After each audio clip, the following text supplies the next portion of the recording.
తోటకూర soya fry తయారు చేసుకోవడానికి కావాల్సిన పదార్థాలు: తరిగిన తోటకూర 2 కప్పులు, నానబెట్టిన మీల్ మేకర్ 1 కప్పు, తరిగిన ఉల్లిపాయ 1, అవిసె గింజలు 2 టేబుల్ స్పూన్లు, ధనియాలు 1 టీ స్పూన్, జీలకర్ర 1 టేబుల్ స్పూన్, ఆవాలు 1 టీ స్పూన్, ఎండుమిరపకాయలు 2, తరిగిన పచ్చిమిరపకాయలు 2, అల్లం వెల్లుల్లి పేస్ట్ 1 టీ స్పూన్, కరివేపాకు 2 రెమ్మలు, ఉప్పు తగినంత,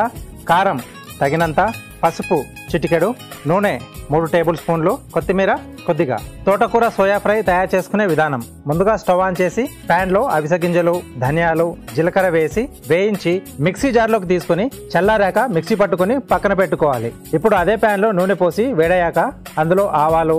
జీలకర్ర, ఎండుమిరపకాయలు, ఉల్లిపాయ ముక్కలు, కరివేపాకు, పచ్చిమిర్చి వేసి వేగాక అందులో పసుపు, కారం, సరిపడా ఉప్పు, అల్లం వెల్లుల్లి పేస్ట్ వేసి తరిగిన తోటకూర వేసి కలిపి మూత పెట్టి మగ్గించుకోవాలి. తర్వాత అందులో నానబెట్టుకున్న మీల్ మేకర్, మిక్సీ పట్టుకున్న మసాలా పొడి, కొత్తిమీర వేసి కలిపి మూత పెట్టి మగ్గించుకొని సర్వింగ్ బౌల్లోకి తీసుకొని పైనుండి కొత్తిమీర జల్లి సర్వ్ చేసుకుంటే తోటకూర సోయా ఫ్రై రెడీ.